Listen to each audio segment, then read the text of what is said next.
Welcome बच्चों। आशा करते हैं तुम लोग सभी पढ़ाई में लीन होगे और अपना काम बहुत ईमानदारी से कर रहे होगे। आज हम लोग देखेंगे कि 2022 में जो हायर सेकेंडरी का एग्ज़ाम होने जा रहा है उसमें इतिहास विषय से कौन कौन से बड़े प्रश्न यानी कि निबंधात्मक प्रश्न जो कि 8 नंबर के आते हैं वो कौन कौन से मुख्य प्रश्न हैं जो आ सकते हैं। तो एक एक करके हम लोग देखते हैं।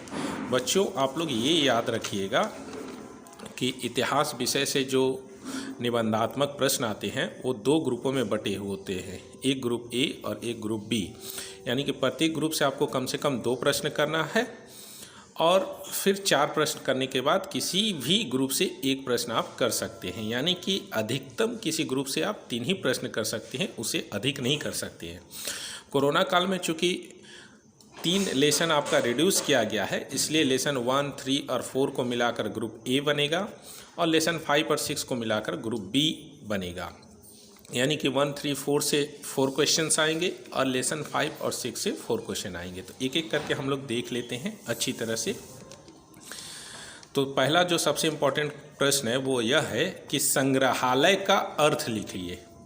और संग्रहालय का दूसरा नाम अजायब घर भी है, इसको म्यूज़ियम भी कहा जाता है। ठीक है, तो संग्रहालय का अर्थ लिखिए, संग्रहालय का वर्गीकरण करते हुए इसके महत्व को दिखाइए। ये बहुत ही इम्पोर्टेंट प्रश्न है। अगला जो इम्पोर्टेंट प्रश्न है वो है मिथ, किंवदंती और मेमोयर का अर्थ लिखते हुए इतिहास के गठन और इनके महत्व को दिखाइए। अगला जो सबसे इम्पोर्टेंट प्रश्न है वो है व्यावसायिक इतिहास और अव्यावसायिक इतिहास में अंतर लिखिए। आधुनिक इतिहास लेखन के जो तरीके हैं उनका वर्णन कीजिए। ये भी प्रश्न इम्पोर्टेंट है। और ये सारे प्रश्न जो हैं वो लेसन 1 से हैं, इनको याद रखना। यानी कि लेसन 1 से अगर 3 प्रश्न करते हैं तो 1 प्रश्न हम लोग को मिल जाएगा।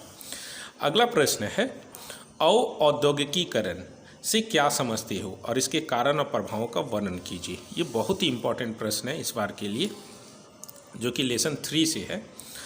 अगला प्रश्न है अस्थायी बंदोबस्त से क्या समझते हो, इसके गुणों और दोषों पर चर्चा कीजिए। ये भी बहुत इम्पोर्टेंट प्रश्न है।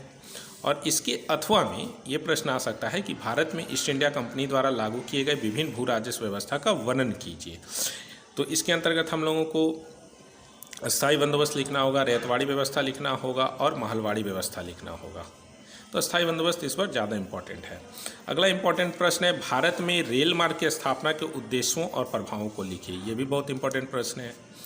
अगला प्रश्न है ईस्ट इंडिया कंपनी और सिराजुद्दौला के बीच संघर्ष के क्या कारण थे। ये सभी प्रश्न जो हैं वो लेसन 3 से हैं। और ईस्ट इंडिया कंपनी और सिराजुद्दौला के बीच संघर्ष के क्या कारण थे, इसी के अथवा में यह प्रश्न आ सकता है कि प्लासी के युद्ध का वर्णन कीजिए। अगला प्रश्न देख रहे हैं सामाजिक एवं शैक्षणिक सुधारों के क्षेत्र में राजा राम मोहन राय और ईश्वर चंद्र विद्यासागर के योगदानों का वर्णन कीजिए। ये भी बहुत ही इम्पोर्टेंट प्रश्न है। अगला प्रश्न है अलीगढ़ आंदोलन पर एक निबंध लिखिए। ये भी बहुत इंपॉर्टेंट प्रश्न है। अगला प्रश्न है भारत में ब्रिटिश शासन के दौरान आदिवासियों दलित आंदोलनों का विवरण दे। अगला प्रश्न है स्वामी विवेकानंद के योगदानों का वर्णन कीजिए। ये सारे प्रश्न अध्याय 4 से हैं। यानी कि अभी तक हम लोग देखें 1, 3 और 4। आगे देखते हैं हम लोग लेसन 5 से कौन कौन से प्रश्न इंपॉर्टेंट है। पहला सबसे इम्पोर्टेंट प्रश्न है रॉलेट एक्ट और जलियांवाला बाग पर एक विवरण दीजिए। यानी कि रॉलेट एक्ट 1919 ईस्वी में हुआ था और जलियांवाला बाग भी हत्याकांड भी 1919 ईस्वी में हुआ था। तो इस पर एक प्रश्न बनता है। और इसी के अथवा में आप लोग तैयार कर लीजिएगा कि असहयोग आंदोलन पर एक निबंध लिखिए। असहयोग आंदोलन हम लोग तैयार कर लेते हैं तो रॉलेट एक्ट और जलियांवाला बाग भी तैयार हो जाएगा। अगला प्रश्न है बंगाल के अकाल के कारण और प्रभावों की चर्चा कीजिए। ये भी इम्पोर्टेंट प्रश्न है। अगला जो सबसे इम्पोर्टेंट प्रश्न है वो 1919 ईस्वी के अधिनियम तथा 1935 ईस्वी के अधिनियम के गुण और दोषों का वर्णन कीजिए। ये भी बहुत इंपॉर्टेंट प्रश्न है। ये प्रश्न इस तरह से भी दे सकता है कि 1919 ईस्वी के मॉन्टेग्यू चेम्सफोर्ड अधिनियम तथा 1935 ईस्वी के भारत अधिनियम पर एक निबंध लिखिए।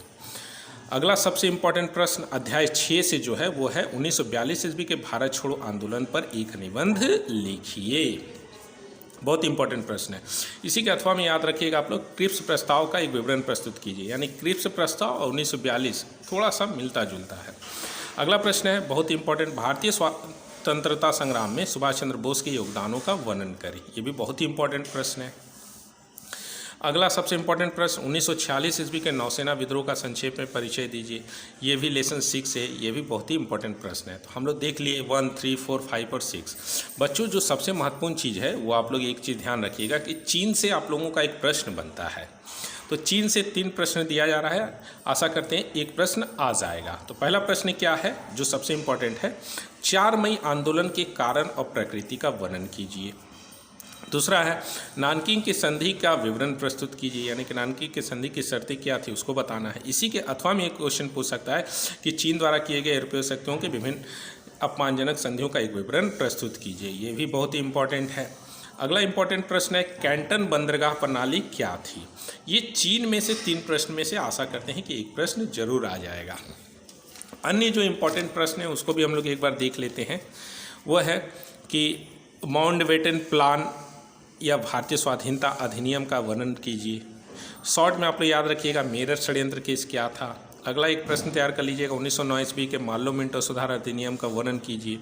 और एक प्रश्न 1916 ईस्वी के लखनऊ अधिवेशन का वर्णन कीजिए।